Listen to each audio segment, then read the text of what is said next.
On January 31st, an important briefing took place in Kyiv regarding a very serious issue: human rights abuses that have reportedly been perpetrated by the Russian occupational authorities in the Crimea. This briefing was entitled "New Evidence of Crimes of the Russian Federation in the Crimea, Deportation and Illegal Imprisonment." The briefing was organized by the Prosecutor's Office of the Autonomous Republic of the Crimea and the Regional Center for Human Rights, a public organization dedicated to the protection of human rights in the occupied peninsula. The briefing addressed the issue of evidence of a systematic campaign conducted by the Russian authorities to intimidate and expel from the Crimea those residents who oppose Russian occupation and remain loyal to Ukraine. The briefing stated that over the past 5 years of Russian occupation, tens of thousands of Crimean residents have been forced to abandon their homes and move to the Ukrainian mainland. Офіційні дані свідчать про те, що це близько 31-32 тисяч осіб. Але всі ми знаємо, що насправді кількість внутрішньопереміщених осіб, які покинули територію Криму, щонайменше в 2, а то й в 3 рази перевищує офіційні дані. It has been documented that the Russian occupational authorities use various methods of intimidation against those residents of the Crimea whom they consider loyal to Ukraine. These methods include illegal imprisonment and death threats. One example of such a case is the persecution of lawyer and human rights activist Olha Skripnik, who was forced to abandon her home in Yalta and leave the Crimea.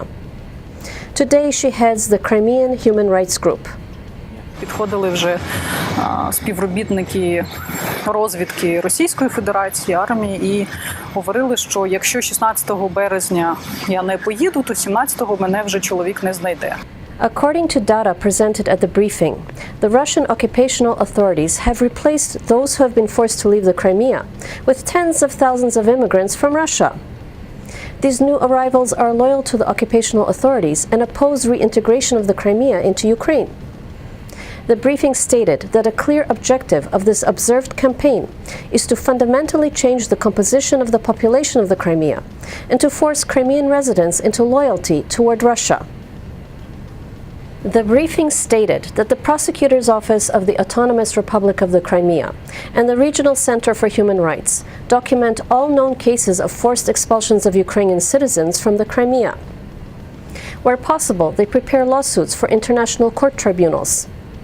They also prepare presentations about this problem for the Parliamentary Assembly of the Council of Europe, or PACE.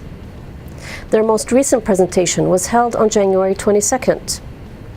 However, at this point, they have no effective way of stopping the systematic criminal campaign that they have observed being perpetrated by the Russian occupational authorities in the Crimea. I'm Tania Stech, and this was Ukraine in the News. Канал 1+1 тепер доступний на Bell International Programming.